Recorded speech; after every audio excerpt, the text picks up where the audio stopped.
Saudação a todos, aqui é André Michelin, sejam muito bem-vindos ao nosso espaço de celebração em Candelária. A gente está participando de um projeto de uma plantação de igreja aqui nesse bairro e dentre as várias atividades que a gente tem, a gente também assiste a um grupo de crianças. Então eu gostaria de te convidar, se você entende que o nosso trabalho é sério, você acredita naquilo que o Senhor nos deu para fazer nesse tempo e gostaria de dar um suporte, você pode também cooperar para a manutenção desse projeto, por exemplo, adquirindo uma das nossas canecas. Você tem a opção em cerâmica ou, se preferir, em alumínio.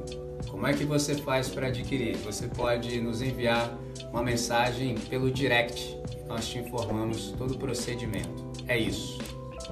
God bless. Muito bom dia a todos. Que a graça e a paz do nosso Senhor estejam com todos nessa manhã. Muito maneiro o que a Dani falou, porque, assim, falar sobre humildade, falar sobre reconhecimento de que você não é nada, diante das circunstâncias, é algo que eu tenho conversado, por exemplo, com as nossas crianças há um tempão. E quando eu tive a ideia de fazer a série que a gente tem conversado, vamos recapitular a série. A gente está conversando sobre perder tudo para ganhar a alma. Primeiro a gente começou falando sobre perder a vida. Aí você vai se perguntar assim, que negócio é esse de perder a vida? Porque assim, eu falei para vocês que vida e alma, elas são indissociáveis. Ou seja, é uma simbiose que não há possibilidade de separação. E eu falei para vocês que a vida que a gente precisa ganhar para ganhar a alma, e a vida que a gente precisa perder para ganhar a alma. Então, eu disse sobre isso. Qual é a vida que a gente precisaria perder? A vida que a gente precisaria perder é a vida do eu, do egoísmo, onde eu sempre vou priorizar a minha sobrevivência, o meu bem-estar antes de qualquer outra pessoa ou qualquer outra coisa. E aí eu falei no segundo encontro, eu resolvi dar uma inovada. E falei assim, vamos perder a fé. E aí vocês estão falando assim, olha lá, começou esse negócio aí de perder, e o cara vai lá no púlpito para falar de perder a fé. É exatamente isso. E aí eu citei o texto do grão de mostarda, que Jesus fala que a gente precisa ter uma fé como um grão de mostarda, e aquilo ali, muitas vezes a gente traduz como se a gente tivesse só um pouquinho de fé, a gente conseguiria mover montanhas. Mas na verdade é o inverso, porque a fé não é algo que eu posso ter por conta própria. Então eu não posso querer ter mais fé. Então é o inverso. Deus me deu a fé. Agora, eu deposito ela onde eu quero. Esse que é o problema. Então, à medida em que eu vou depositando a minha fé onde eu quero, eu pego e vou criando camadas religiosas, camadas existenciais, prisões. Eu vou colocando cascas nas minhas sementes de fé, porque a fé é como um grão de mostarda, é uma semente pequenininha. E aí a gente vai colocando casca, e mais casca, e mais casca, ao passo que, quando você for plantar essa semente, ela não frutifique, porque não tem como nascer, por causa da quantidade de casca que ela tem. Então eu falei para vocês perderem essas cascas, perderem essa fé que te aprisiona, e se colocar numa fé humilde. E era exatamente isso que a gente está conversando durante todo esse tempo, que a Dani me ecoou também, que é se colocar num lugar de humildade, de reconhecer que você não pode nada se não for por Deus. Então, ontem, eu já tinha um sermão finalizado. Eu confesso para você. Eu tinha. Só que aí, né, Deus resolveu me visitar, e aí eram 2 páginas de sermão, ficou 4, tá? Então, senta que vem história. E, assim, eu confesso para vocês que a nossa igreja aqui, ela tem um privilégio muito grande da gente ter um relacionamento talvez mais saudável possível. A gente tem um grupo que a gente se acerta, no grupo no WhatsApp, que a gente se acerta, todo mundo ali dá a sua opinião, dá a sua impressão sobre os textos que são lidos. O nome do grupo é Lecionário, é o lecionário da nossa igreja. A gente vai lendo o texto bíblico, aqui ó, da capa a capa, e aí a gente vai colocando as nossas impressões sobre cada texto. E lá no lecionário, eu quero definir o que eu falei sobre fé com a fala do Queco lá no lecionário. Posso pegar emprestado, Queco? Queco falou o seguinte: a fé é o exercício de humildade. A fé não nos pertence. A fé não é um direito nosso. Atravessa-nos como uma realidade que nos habita e transforma. Precisamos encarar a fé como um serviço. E foi basicamente isso a nossa mensagem anterior. A gente precisa encarar a fé como um serviço. E isso, a gente, colocando a fé como um ato de serviço, a gente se reconhece no lugar de Gideão. A gente reconhece que a gente está ali para libertar pessoas, para libertar povo. A gente reconhece que a gente é só instrumento. E quando só há dentro do nosso coração o sentimento de que a gente pode simplesmente chegar do campo de batalha e sentar na mesa com o Senhor, a gente fala assim: não, peraí, eu só sou um servo inútil, porque eu só fiz o que me mandou. Eu só tenho feito o que me mandou. Então, se colocar nesse lugar é descamar todas as camadas da religião, é tirar, descascar o que a religião construiu dentro de você, é descascar e deixar só a semente para que ela possa ser plantada e frutificada no tempo certo. E aí, ontem, eu digo para vocês que ontem eu fui visitado por Deus, porque eu planejava continuar nesse caminho, assim. Eu queria continuar aqui, eu vou continuar, obviamente. Mas assim, enquanto eu li o texto, que eu vou ler com vocês agora, eu peço que vocês abram, Mateus 11, eu ia ler do verso 25 ao verso 30, mas aí Deus falou ao meu coração, e aí eu decidi que eu vou ler com vocês o capítulo inteiro, para que vocês entendam o que eu quero dizer nessa manhã. E enquanto vocês abrem, eu quero dizer como que foi o meu encontro com Deus ontem. Estava eu no meu escritório, tarde da noite, tentando fazer as minhas anotações, e à medida que eu fazia as anotações, lágrimas escorriam pelos meus olhos. Se vocês olharem a minha folha, claramente tem marcas de água, que são as minhas lágrimas que escorreram pelos meus olhos ontem.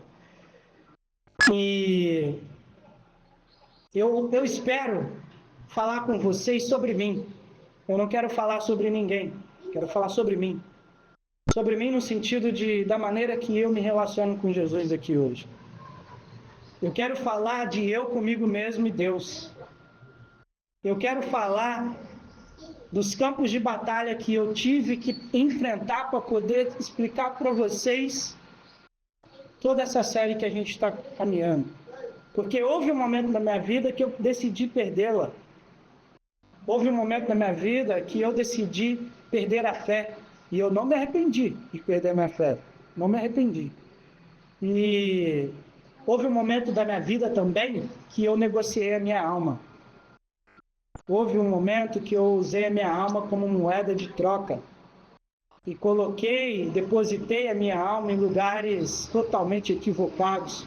Que o resultado disso só poderia ser a morte eterna. Então eu quero ler com vocês Mateus 11. O texto diz o seguinte: ora, tendo acabado Jesus de dar todas essas instruções aos seus 12 discípulos, partiu dali a ensinar e a pregar na cidade deles. Quando João, que estava no cárcere, ouviu falar de Cristo, mandou os seus discípulos perguntar-lhe: és tu aquele que estava para vir, ou havemos de esperar outro? E Jesus respondendo, disse-lhes: ide e anunciai a João o seguinte: os cegos veem, os coxos andam, os leprosos são purificados, os surdos ouvem, os mortos são ressuscitados e aos pobres está sendo pregado o evangelho. Bem-aventurado é aquele que não encontra em mim motivo de escândalo. Então, em partindo eles, passou Jesus a dizer ao povo a respeito de João: o que vocês foram ver no deserto? Um caniço agitado pelo vento? Sim. O que saíste a ver? Um homem vestido de roupa fina? Ora, os que vestem roupa fina assistem lá nos palácios reais. Mas o que vocês saíste para ver? Para ver um profeta? Sim, eu vos digo, e muito mais que profeta. Este é de quem está escrito: eis aí, eu envio diante a tua face o meu mensageiro, o qual preparará o teu caminho diante de ti. Em verdade vos digo, entre os nascidos de mulher, ninguém apareceu maior do que João Batista, mas o menor no reino dos céus é maior do que ele. Desde os dias de João Batista até agora, o reino dos céus é tomado por esforço, e os que se esforçam se apoderam dele. Porque todos os profetas e a lei profetizaram até João. E se o quereis reconhecer, ele mesmo é Elias, que estava para vir. Quem tem ouvidos para ouvir, ouça. Mas a quem hei de comparar esta geração? É semelhante a meninos que, sentados nas praças, gritam aos companheiros: nós vos tocamos flauta e não dançastes, entoamos lamentações e não pranteastes. Pois veio João, que não comia nem bebia, e dizia: tem demônio. Veio o Filho do Homem, que come e bebe, e dizem: eis aí um glutão, um bebedor de vinho, amigo de publicanos e pecadores. Mas a sabedoria é justificada pelas suas obras. Passou então Jesus a increpar as cidades nas quais ele operara numerosos milagres, pelo fato de não se terem arrependido. Ai de ti, Corazim! Ai de ti, Betsaida! Porque se em Tiro e Sidom se tivesse operado os milagres que em vós fizeram, há muito que elas se teria arrependido com um pano de saco e cinzas. E contudo, vos digo, no dia do juízo haverá menos rigor para Tiro e Sidom do que para vós outros. Tu, Cafarnaum, eleva-te-ás porventura até o céu, descerás até o inferno, porque se em Sodoma se tivesse operado os milagres que em ti se fizeram, teria ela permanecido até o dia de hoje. Digo-vos, porém, que menos rigor haverá no dia do juízo para com a terra de Sodoma do que para contigo. Verso 25. Por aquele tempo exclamou Jesus: graças te dou, ó meu Pai, Senhor dos céus e da terra, porque ocultaste estas coisas aos sábios e instruídos, e as revelastes ao pequenino. Sim, ó Pai, porque assim foi do teu agrado. Tudo me foi entregue por meu Pai. Ninguém conhece o Filho senão o Pai, e ninguém conhece o Pai senão o Filho, e aquele a quem o Filho quiser revelar. Vinde a mim todos que estáis cansados e sobrecarregados, e eu vos aliviarei. Tomai sobre vós o meu jugo, e aprendei de mim, porque eu sou manso e humilde de coração, e achareis descanso para a vossa alma, porque o meu jugo é suave e o meu fardo é leve. Vamos orar? Aleluia. Senhor Deus, muito obrigado pela manhã de hoje, Pai. Obrigado porque o Senhor tem falado aos nossos corações. Obrigado por todo o caminho que a gente percorreu até aqui. Amém. E nós te pedimos, Pai, que nesse momento, apesar de todas as circunstâncias, apesar de todas as cargas que nós carregamos, que o Senhor possa abrir o nosso coração, descamar a nossa fé ao ponto que sobre tão somente um grão. Que o Senhor possa abrir o nosso entendimento para que a gente veja sua voz, ouça sua voz. Amém. Ecoar dentro de nós e por nós, aqui e sempre, Pai. E nesse sentido a gente pede que o Senhor fale com a gente nessa manhã. Em nome de Jesus, amém. Amém. Bom, como vocês sabem, eu li o texto inteiro para que vocês entendessem o contexto em que isso tudo se passa. Mas o que eu quero falar para vocês está dentro do verso 25 até o verso 30. Eu vou falar de verso por verso. Verso 25 e 26, Jesus dá graças ao Pai. Dá graças ao Pai porque Deus revelou aos pequeninos e não aos sábios e instruídos de seu tempo. Deus revelou aos pequeninos, e aí você pode se perguntar, mas afinal de contas, o que ele está revelando? Ele está revelando tudo isso que a gente passou aqui, que a gente leu. A questão do tropeço, a questão do escândalo, a questão de conseguir enxergar que, apesar das tradições religiosas de seu tempo, Jesus estava ali sendo Cristo, como sempre foi. Então, ele está falando sobre isso. E aí, a gente pode se perguntar, mas quem são esses tais pequeninos? Pequeninos são basicamente os discípulos de Jesus, aqueles que creem. Porque se você for parar para pensar, os pequeninos, ele relata isso porque todos os discípulos dele, assim, não tinha formação nenhuma. E, por exemplo, Pedro, pescador, João também, eram pescadores, tinha publicanos que andavam com ele, pecadores. E aí as pessoas tratavam isso como um escândalo. Isso é escândalo. Porque, olha só, interessante, vocês falavam que João Batista tinha demônio só porque ele se vestia do jeito que ele se vestia, que deve ser uma imagem grotesca mesmo. O cara se vestia de roupa de pele de camelo e comia gafanhoto e mel silvestre. Você fala assim, meu Deus, o que esse cara é? Sabe? Então, vocês falavam que ele tinha demônio por causa disso, porque ele foge do padrão desse tempo. Mas vocês reclamam de mim porque eu não faço jejum. Eu não sigo as tradições que vocês criaram, os tradicionalismos, melhor dizendo. Eu não sigo, e aí eu bebo e como, eu não faço jejum, eu ando com pecador, eu ando com publicano, eu ando com prostituta, eu ando com morador de rua, eu ando com o mais oprimido da sociedade, eu ando com leproso.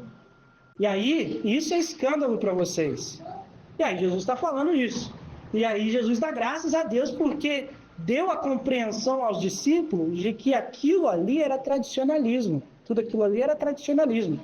O que importava era a mensagem do Evangelho. E aí, prossegue. A sabedoria que Jesus está aqui comunicando, que os pequeninos sabem, ela é a sabedoria da vida sobre o reinado de Deus, que é facilmente notada pelos frutos que a geram. Então, um grão pequeno de semente pode gerar uma árvore gigantesca, onde as aves do céu podem fazer os seus ninhos. No verso 18 e 19, eles acusam Jesus e João. Porque eles não seguem a ordem estabelecida. Como eu falei para vocês, que vai dar esse nome, ordem estabelecida sobre toda essa cultura, cultura do cristianismo, digamos, que não tem nada a ver com o evangelho, todo esse tradicionalismo, essa carga. Então, Jesus, segundo a ordem estabelecida do seu tempo, ele já totalmente fora, e João também, né? Ninguém se vestia com pele de camelo, não. E então Jesus, ele está agradecendo ao Pai, que fez loucura aos sábios. Isso aqui é louco para vocês não conseguem entender, não. Está muito aquém do seu entendimento. Porque vocês têm tanta carga que vocês não conseguem caminhar daqui para lá. E aí Jesus prossegue, no verso 27. No verso 27, ele diz o seguinte: tudo me foi entregue. Tudo me foi entregue por meu Pai. Ninguém conhece o Filho, senão o Pai. E ninguém conhece o Pai, senão o Filho. E aquele a quem o Filho quiser revelar. Basicamente, Jesus, ele está dizendo o seguinte: olha, eu sou Deus. E o Pai sou eu. Eu sou o Pai, o Pai sou eu, o Filho é o Pai. É uma simbiose, é um laço que não pode se desfazer, se desatar. Então Jesus ele está basicamente deixando clara a sua autoridade como Filho de Deus.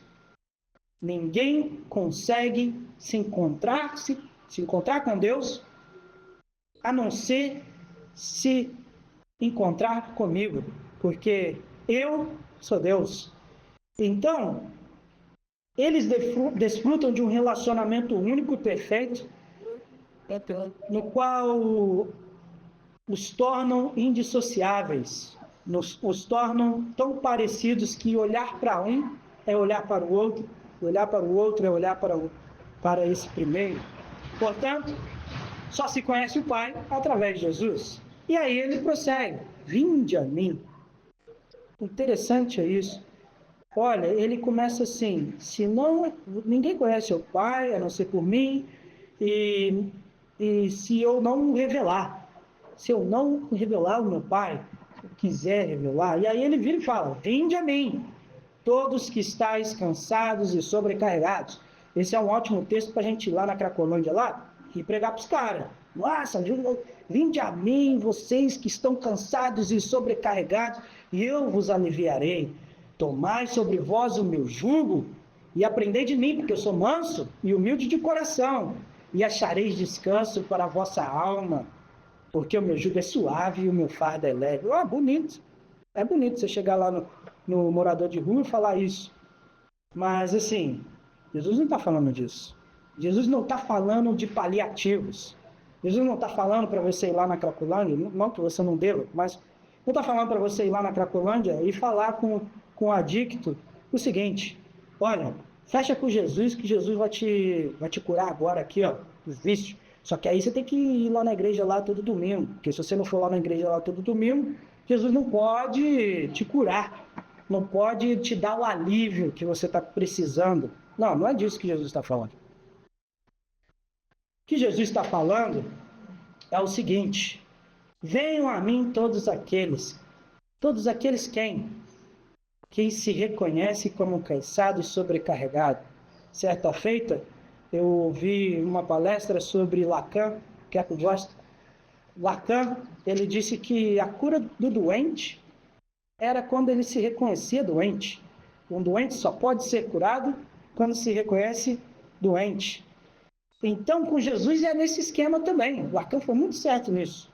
Olha, aquele que se reconhece cansado e sobrecarregado, porque assim, há uma grande diferença. Você pode pegar o texto que a gente leu na semana passada, de tomar a sua cruz e negar-se a si mesmo. Você fala assim, ó, são duas pessoas diferentes que Jesus está comunicando. Um é para a elite, olha, ó, para os discípulos que estão ali juntinho com Jesus ali, ó, tá? Os outros é para ralé, para a galera que não tem nada a ver.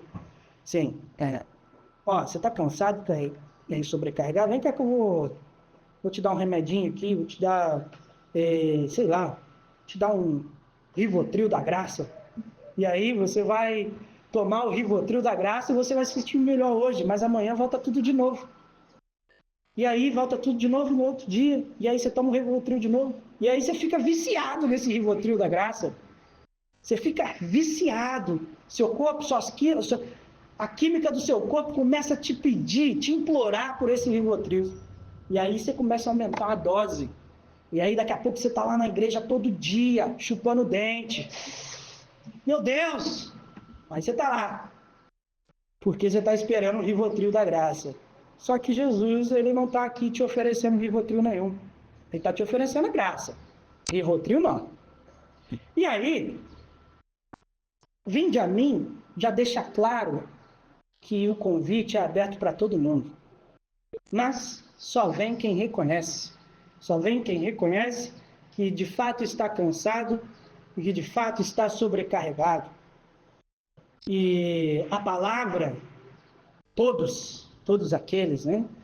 É pantes no grego, que significa basicamente, se você pegar ali no dicionário, vai estar escrito assim: qualquer um.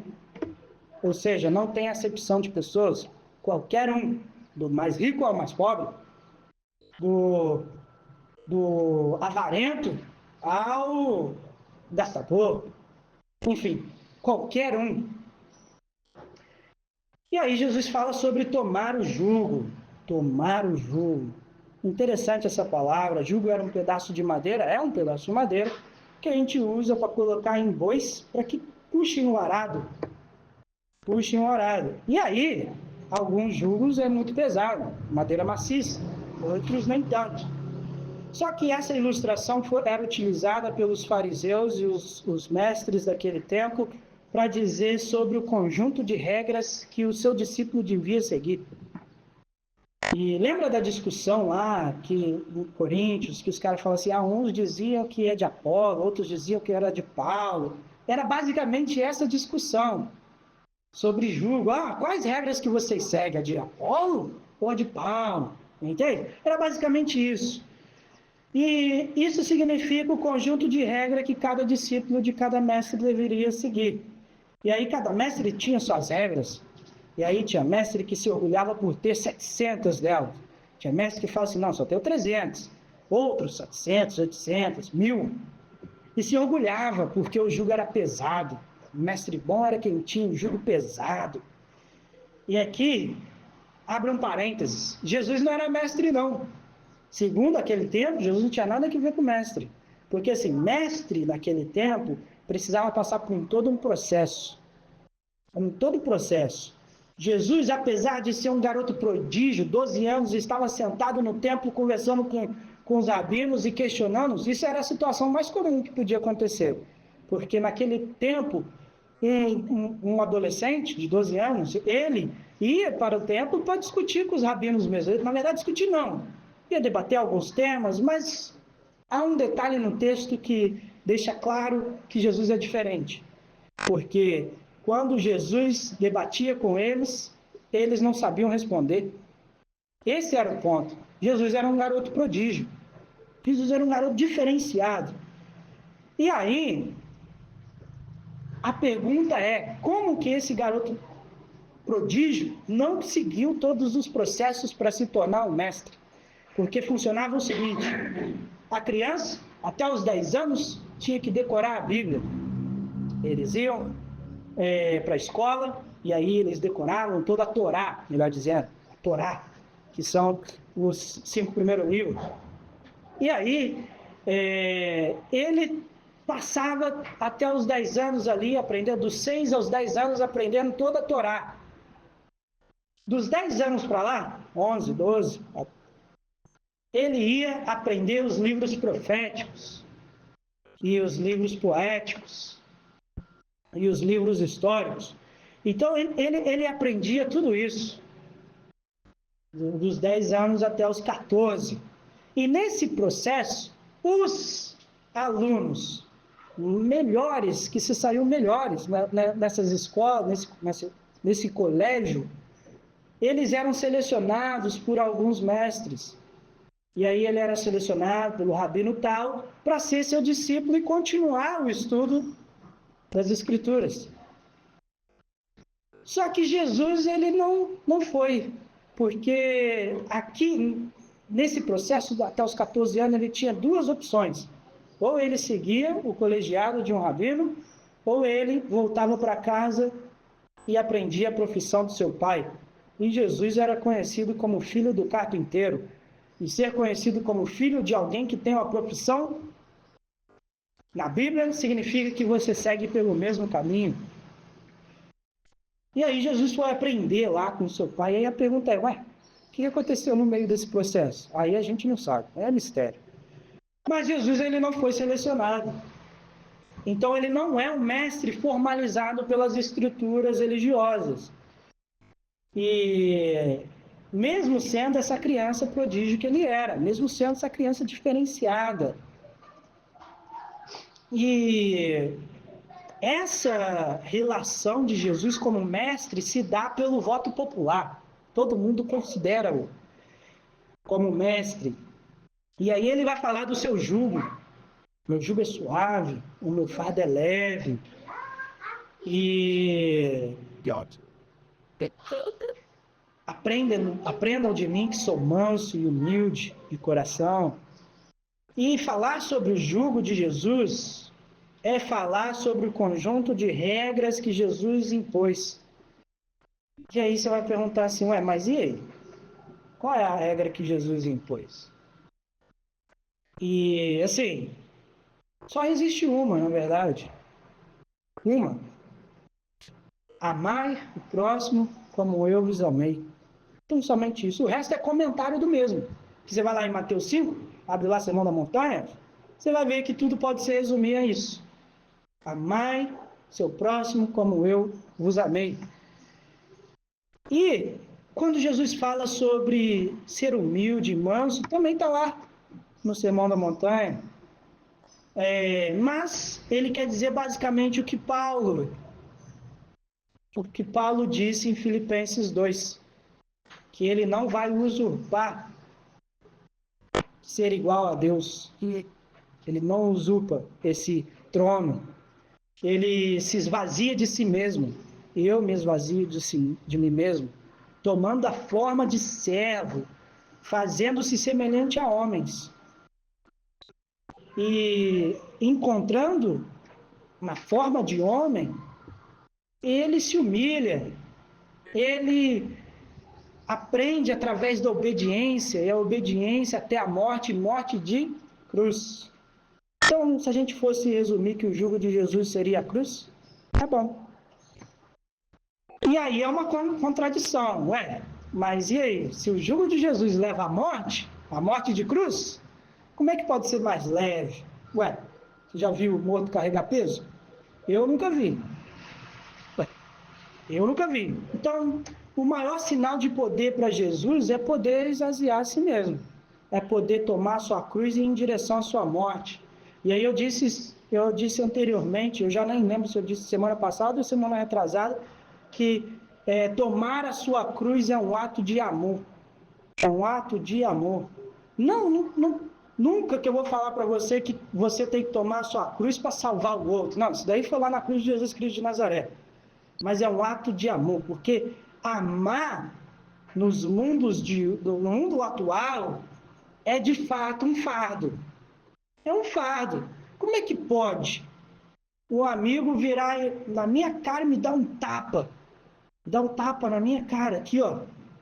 E eu não nutrir um ódio no coração por ele. Eu virar para ele e falar assim, pô, você tá bem? Você tá bem melhor por causa disso? Me dá aqui na outra aqui, ó, vê se melhora. Ou aquele que está ali para te oprimir, te fazer caminhar durante 1 milha, você fala assim, não, vou caminhar com você durante 2. Ainda que não seja necessário. Aquele que for lá roubar seu iPhone, seu celular, seu Samsung, seu Xiaomi eu acho que eles não vão querer roubar muito não. Mas aquele que quiser te roubar, e você está lá no Rio de Janeiro, porque não sei se você sabe, o carioca ele tem 2 celulares. O carioca ele tem 2 celulares, que é o celular do bandido e o celular dele. Entende? Aí o bandido vem assaltar e dá o celular do bandido. Então, com Jesus é diferente. Você tem o celular do bandido e tem o seu. Mas quando o bandido fala assim, me passa o celular, você entrega os 2. Aí você fala assim, ué, mas para que eu vou ter o celular do bandido? Então, é isso aí mesmo. Entrega os 2. E aí eu também, outrora eu citei os monges do deserto e falei que qual eles são intrigantes, porque teve um momento na vida deles que eles estavam, os caras ficavam no meio do deserto, onde tinha uma prisão. Eles moravam dentro da prisão, no deserto. Não tinha ninguém. Chegaram os caras para roubar eles. E aí, os caras roubaram. Só que aí teve um que falou assim, tinha mais um quartinho lá para eles pegar as outras coisas. Chama eles lá de volta. Chamou os bandidos, volta aqui. Volta aqui. E aí os bandidos voltaram e falaram, aqui, ó, você esqueceu de pegar esse quartinho aqui, ó. Aí os caras desistiram de roubar. Desistiram. Eu falei, esses caras é muito doido. Esses caras aí. Enfim. Então, amar é um fardo para a sociedade atual. Porque amar para a sociedade atual, na verdade, é coisa de otário. É coisa de otário. Mas para Jesus, otário é quem não compreende que amar é o que há. Para Jesus é isso aí mesmo. E aí Jesus fala assim, cara, após isso tudo, vocês vão encontrar descanso para a alma. após vocês se esvaziarem, após vocês virem até a mim, reconhecer que eu sou o autor da sua fé, vocês vão encontrar descanso para a alma. É uma promessa que ecoa desde Jeremias capítulo 6, que diz que o Senhor colocaria o povo no caminho para que, caminhando, encontrasse descanso para a alma. Mas o povo rejeitaria, dizendo, não andaremos nele. Está escrito lá, Jeremias 6. E aí Jesus, outro momento, vai dizer assim, eu sou o caminho. Que caminho é esse? O caminho de Jeremias. Está escrito lá. Eu sou o caminho, a verdade e a vida. Portanto, não há como encontrar-se com o Pai sem encontrar-se com Jesus. E aí, eu gosto de uma ilustração, e eu sei que vocês já cansaram de ouvir desse nome.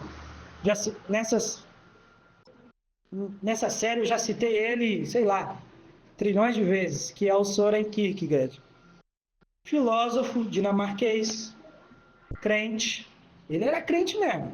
Não sei se eu seria tão crente como ele, mas crente. E ele tem uma ilustração sobre o caminho, ser Jesus, e ele fala uma frase simples assim, ele fala assim, muito mais do que o caminho é como se caminha, muito mais do que o trajeto é a maneira que você coloca os seus pés nele. E isso ilustra muita coisa, mas a gente precisa distinguir uma coisa. Trajeto, jornada, estrada é bem diferente de vida. Porque essa rua aqui, por exemplo, tem nada a ver com a minha vida. Eu não posso andar nela para cima e para baixo, mas não ilustra a minha vida. Muito obrigado. Muito obrigado. Não ilustra a minha vida caminhar aqui nessa rua. Mas há um provérbio chinês que diz o seguinte: os caminhos foram feitos para as jornadas e não para os destinos. Muito bom. E é isso aí mesmo.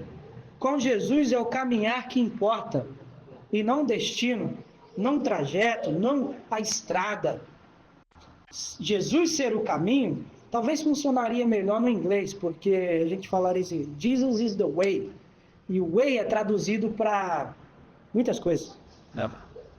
Modo de se fazer, modo de se viver, caminho como estrada, ou caminho, o trajeto, a jornada. Mas o primeiro significado é um modo de se fazer. Note que a estrada é totalmente diferente da vida. A estrada física, ela é fixa. A vida não. A vida tem curvas. Ela tem altos e baixos. Eu posso passar pelo mesmo trajeto várias vezes, mas de maneiras totalmente diferentes. Às vezes o trajeto da vida vai estar esburacado. Mas às vezes eu vou estar andando em ruas como se anda em ruas de ouro. Mas na estrada física, eu e você, a gente poderia pegar a direção da Dutra sentido São Paulo. Não quer dizer que eu e você estamos caminhando para o mesmo lugar. A gente pode ir, só que aí você, o Leozão está comigo, o Leozão para em Queluz. Eu vou até São José. E você pode ir até São Paulo, pode ir até Guaratinguetá. Tanto faz. E você simplesmente tem um destino diferente do meu. E o Léo tem um destino diferente do seu. E eu também. Então, reduzir Jesus como um trajeto, como um caminho físico, como uma estrada, é reduzir o significado do Evangelho. É acreditar que por méritos próprios você pode atravessar a estrada que é Jesus e chegar até Deus. Está errado. É só seguir a cartilha de Jesus. Oxe, facinho, facinho. Deveríamos ter em mente que Jesus ser o caminho tem a ver com um modo de se viver. São os pés do discípulo que fazem o caminho, ou como diria um irmão, a estrada é o indivíduo e o indivíduo é a sua estrada. Ora, se a estrada é o indivíduo e o indivíduo é a sua estrada, Que estrada é essa que a gente está falando? É a estrada interior, é a estrada do meu coração. Lembra de Davi? Sonda-me o meu coração e vê se há algum caminho. Caminho. Então, já não sou mais eu quem vivo, mas Cristo vive em mim, já diz muita coisa. Poxa, o caminho que está aqui dentro só pode ser o caminho de Jesus, e não o caminho do Guilherme. Kierkegaard, ao afirmar isso, ele considera que a vida é uma jornada, isso é um caminho a ser caminhado e que não importa o destino, tendo em vista que para os salvos já está garantido o destino, portanto é como que se caminha por dentro de si. E aí um exemplo, um bom samaritano. Se você for analisar a história, 5 pessoas estavam no mesmo caminho. O homem que foi assaltado, o salteador, o mestre da lei, acho que era o sacerdote, o levita e o samaritano. 5 pessoas passaram por lá. O primeiro está só seguindo o caminho ordinário de sempre, indo fazer o que era o seu trabalho. Foi abordado por outro que estava no mesmo caminho, mas com intenção totalmente diferente. O assaltou e o deixou jogado. O terceiro olhou para o que estava no chão e passou de lado, ou seja, atravessou a rua. Não vou me contaminar com isso não. O quarto também fez o mesmo. Sou levita, não posso fazer isso não. E o quinto, na sua humildade, olha e não aceita a injustiça. E vai lá e cuida do homem que estava jogado na estrada. E aí, isso já nos diz que o trajeto, o caminho físico, não diz nada sobre nada. Quando a gente fala do caminho que é Jesus Cristo de Nazaré, a gente fala do que está dentro do nosso coração. E aí Jesus prossegue falando, olha, meu jugo é suave, verso 30. Meu jugo é suave. É uma oposição aos fardos religiosos dos fariseus. E aí Jesus também, em outro momento, em Mateus 23, vai dizer que na cadeira de Moisés estão assentados os escribas e os fariseus. E vai dizer que eles atam fardos pesados e difíceis de suportar e os põem aos ombros dos homens, coisas que eles nem com seu dedo mindinho teria coragem de levantar. E aí Jesus está fazendo oposição a isso. Fardo leve refere-se às responsabilidades e desafios de seguir a Jesus, as responsabilidades do amor. Negar-se a si mesmo e tomar diariamente a sua cruz. Morrer para este mundo é a solução para o cansado e sobrecarregado. É o ato sublime do amor. Eu não conheço nada mais sublime do que amar. E aí a gente fala isso com a boca cheia. Nossa, é sublime, Mas basta que a gente pegue o carro aqui e o indivíduo quase bate no nosso carro e você está ali abençoando o irmão negativamente. Né? Então a gente acha sublime, é bonito falar sobre amor, mas a gente não ama não. A gente não ama. O jugo de Jesus, analisado superficialmente, é muito mais pesado, infinitamente mais pesado do que o dos fariseus. Superficialmente. Entre os fariseus diziam, não matarás. Aí Jesus chega assim, mas qualquer que, estando dirigindo o seu carro, o indivíduo quase bate no seu carro, e você nutrindo dentro do seu coração uma faísca de ódio, já é digno de julgamento.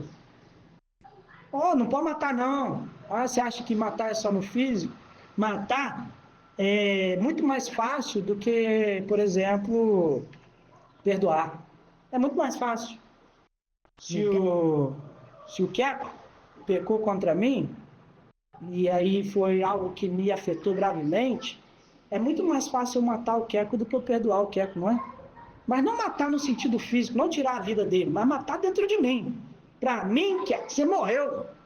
É muito mais fácil falar isso do que falar assim, Queco, eu te perdoo. Não, para mim, você morreu. E aí eu já te adianto a matéria e digo que ninguém perdoa direito, não. A gente mata a outra pessoa mesmo. E aí, com Jesus é diferente. Só de você matar o seu irmão dentro do coração, aí já é loucura demais para o evangelho. Você fala assim, você vai ser julgado por conta disso. E a gente precisa aprender, igual os Racionais MCs, eu gosto muito de rap, acho que todos vocês sabem. Os Racionais MCs tem uma música que ele fala o seguinte: se só de pensar em matar já matou, eu prefiro ouvir o pastor. Ponto. É basicamente isso. Não, só de pensar em matar, já matou. Para Jesus é isso. O projeto de Jesus é um caminho, é um projeto de interioridade. Jesus não se deixa prender por coisas que nos convida a viver um conjunto de regras e práticas que nos engessam, que nos inviabiliza de sermos seres humanos. Inviabiliza. Porque, assim, se há um diagnóstico dentro da psicologia, assim, se houver um estudo nessa área, por exemplo, o que mais adoece as pessoas no Brasil hoje? Se não for a religião, eu retiro o que eu estou falando aqui agora. Mas eu tenho quase certeza do que é. É a religião. É a religião, a religiosidade que deixa o indivíduo cansado e sobrecarregado. E note uma coisa, Jesus não está falando para quem não crê, não. Jesus está falando para os caras lá, os fariseus, os escribas. Ele está falando dos caras que estão sobre o comando dessa religião.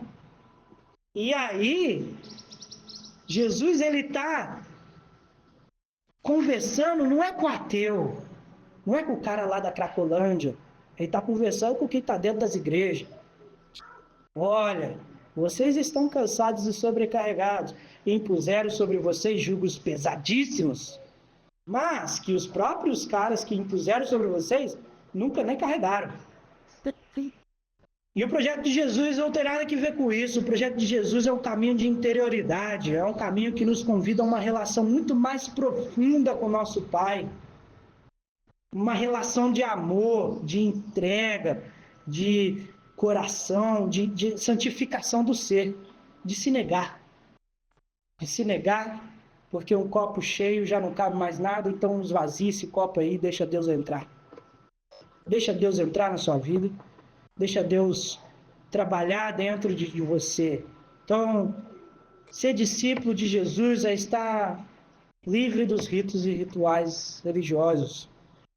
É não cumprir esse conjunto de regra, de pode e não pode. O Leozão aqui gosta do rock.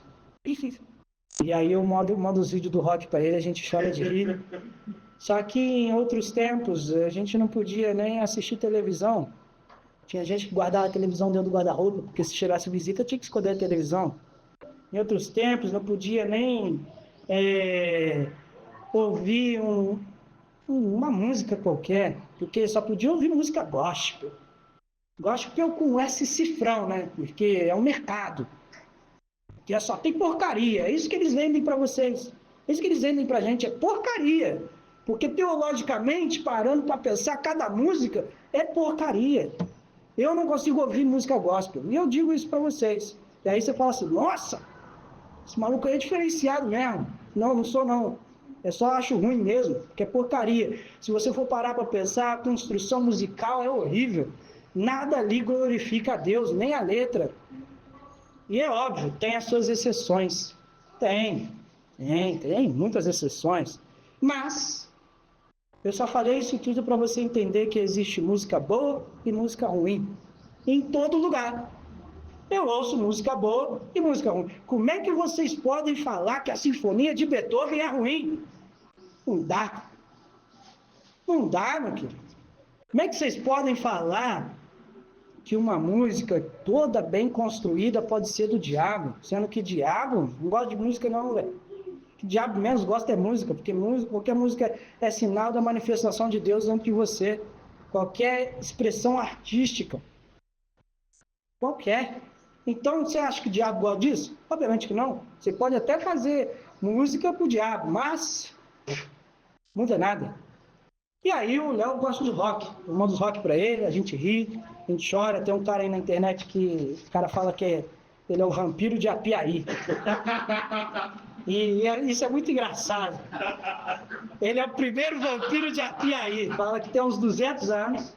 Na verdade, ele é um adolescente, eu acho. Quantos anos que ele deve ter, Léo? Ele tem uns 16. E é a coisa mais engraçada no mundo. Se eu não puder rir dessas coisas, eu sou uma pessoa fora da graça. Porque a graça envolve estar cheio de graça. Ser engraçado. E com Jesus é assim, a gente olha para essas circunstâncias, tudo que está acontecendo no mundo, e a gente enxerga de uma outra perspectiva. A gente não enxerga que o cara que está ali no rock, fazendo rock, como música do diabo. A gente enxerga assim, pô, olha só essa melodia, essa construção, só pode ter vindo de Deus, é dom de Deus. Só pode. A letra, o cara pode estar falando dezenas de coisas ali, alguma coisa vai estar certa, outra vai estar errada. E o que no final que existe é música ruim e música boa. Então, somente isso. E com Jesus é assim, a gente aprende a reconhecer que no mundo há muitas coisas boas e muitas coisas ruins. E muitas coisas ruins dentro da igreja. Há um estudo que recentemente foi publicado sobre abuso das autoridades religiosas, abuso sexual com crianças, é gigantesco. Há também outro estudo que diz que os pastores encabeçam o número de suicídios dentro do ambiente religioso. E, coisa ruim dentro da igreja. Mas também tem muita coisa boa. Mas também tem.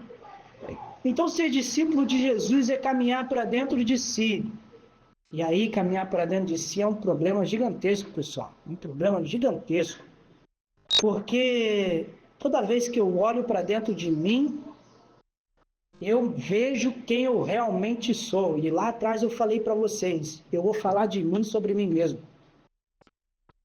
E toda vez que a gente caminha para dentro de si, a gente vai caminhando por vários gadarenos que nós criamos dentro de nós. Nós criamos gadarenos. Nós criamos. Como o povo de Decápolis criou. Tá lá, tinha que manter o gadareno lá para mostrar para eles lá, servia assim para que eles passassem em frente ao cemitério e falassem para os filhos deles, olha lá, tá vendo? Isso aí é o futuro. Se você não seguir aqui um conjunto de regras, vai chegar e vai ficar louco igual ele. E também servia. Eu não estou tão louco assim. Olha lá o gadareno, ele está pior do que eu. Só que a gente nutre dentro da gente um montão de loucura igual essa. E aí caminhar para dentro de si é caminhar com Jesus, encontrando os caminhos maus. Encontrando os caminhos contaminados que estão dentro do teu peito. E eu não sei vocês, eu me conheço muito bem, eu sei que tem muita coisa ruim dentro de mim. Eu me conheço muito bem e eu sei que tem muito ódio, eu sei que tem muita raiva, muita tristeza, eu sei que tem muita desesperança, eu sei que tem muita coisa ruim dentro de mim. E só assim, reconhecendo, eu abro espaço para que Jesus caminhe. Porque Jesus ele não vai usurpar o seu coração. Primeiro ele bate na porta. Se você abrir, é que ele entra.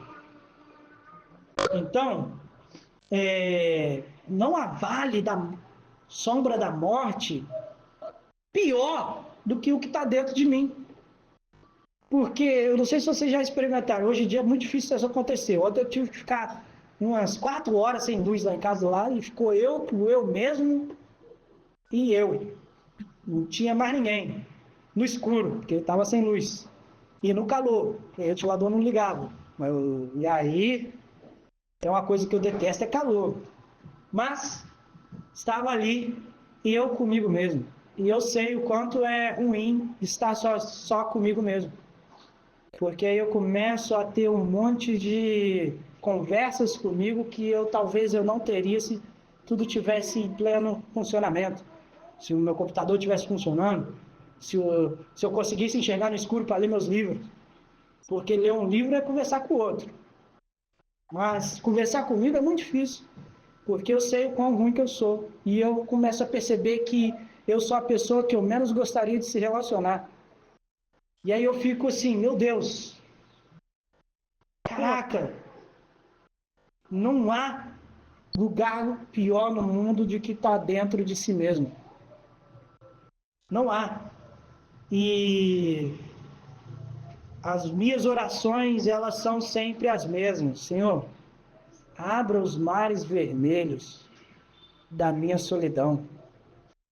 Abra os mares vermelhos que estão dentro do meu coração e que impedem os meus pés de caminhar contigo. Abra.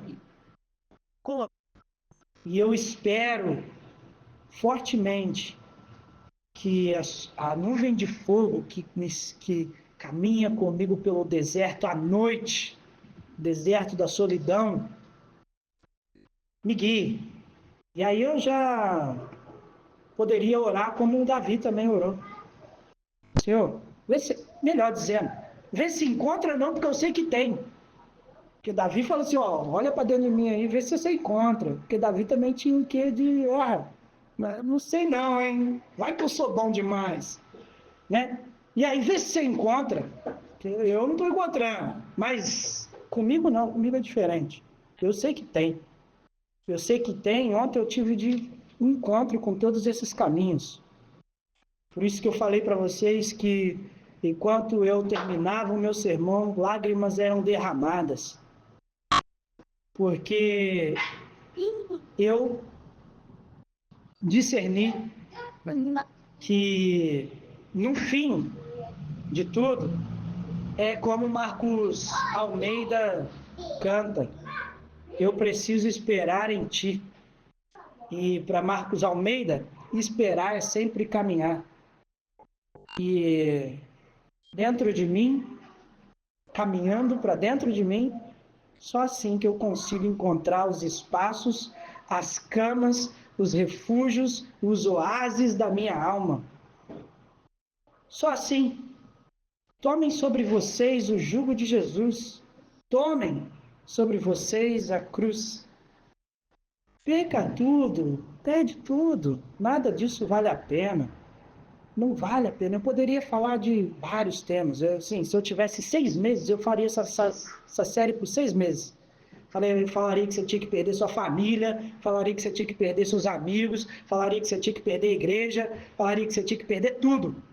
Tudo, até não sobrar mais nada e sobrar tão somente você. Sobrar você, John. Quem é você? Sobra você diante de Deus. E aí, quando você olha para Jesus, você vai enxergar o quão ruim você é. E aí você se encontra cansado e sobrecarregado. Porque ao longo da sua caminhada foram colocando sobre vocês, sobre nós, máscaras. Foram matando, foram castrando vocês. Foram castrando. Foram colocando sobre vocês camadas que te impediram de crer no simples do Evangelho. Só Jesus. Crer no simples do Evangelho. Dar a outra face. Crer no simples do Evangelho. Andar mais uma milha. Crer no simples do Evangelho. Eu não preciso de nada para que prove que Deus me abençoa. Porque isso ele já fez lá na cruz. E aí a nossa oração já não deveria ser mais por bênção. Não, Nossa oração não deveria ser mais, Senhor, me abençoe. Mas a nossa oração deveria ser, Senhor, faça de mim a sua bênção aqui na existência. Apesar dos caminhos tortuosos que se encontram dentro de mim, apesar dos vales da sombra da morte que estão aqui, faz de mim instrumento seu a tal ponto que minha alma esteja tão descansada que eu já não temo mais medo de nada, nem de mim mesmo. Porque o meu maior inimigo, eu não sei vocês, mas para mim, meu maior inimigo sou eu. A pior pessoa que eu poderia conhecer sou eu mesmo. E se eu não me entregar para a morte, esse eu, que é o pior de mim, sobressai. Sobressai. E esse eu que Paulo fala que gostaria que não existisse, ele fala assim, olha, quando ele fala assim, olha, o bem que eu queria fazer eu não consigo, mas o mal, esse assim eu faço. E aí, usando Lutero aqui para ilustração, Lutero certa vez disse que eu achei que o velho homem havia morrido nas águas do batismo, mas o safado sabia nadar. E é basicamente isso, porque batismo é um ato contínuo e constante. A gente tem que tentar afogar esse velho homem diariamente. E afoga dentro de si mesmo. E dá um mata-leão aqui, ó, estrangula. Só não pode fazer igual o Léo, que foi lá no box lá, levou um soco. Então tá com vergão na cara. Não deixa o velho homem te vencer, não, Léo. Não deixa, Léo. Vamos ganhar do velho homem. Vamos. Mas como é que a gente ganha? Pra gente fechar. Como é que a gente ganha a alma? Como é que a gente ganha do velho homem? É indo em direção à morte. Indo em direção à cruz. É se entregar, é amar, é ser guiado, tomado pelas mãos de Deus. E que a gente possa ser assim, que a gente possa ser como um bom samaritano, que ainda caminhando pelo caminho que todo mundo caminha, não caminha no mesmo caminho. Que a gente não trate o alívio de Jesus como Rivotril. Que a gente trate o alívio de Jesus para a eternidade. E que seja assim, para a honra e glória do nosso Senhor. E aí eu gostaria de convidá-los novamente à nossa oração. Senhor Deus, nessa manhã, meu Pai, eu confesso que hoje eu expus muito de mim sobre mim mesmo. E eu confesso que essa construção que eu fiz fala mais sobre tudo que eu preciso resolver em Ti.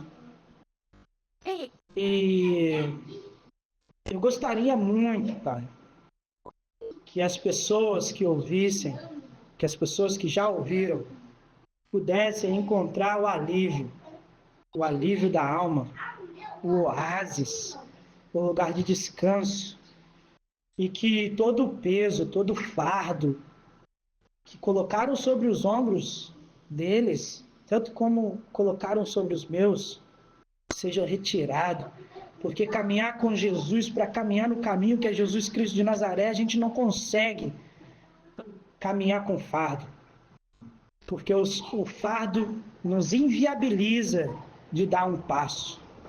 E nós precisamos dar um passo em direção a Ti. Nós precisamos dar um passo em Jesus Cristo de Nazaré. Nós precisamos nos entregar completamente, de corpo e espírito, para Jesus.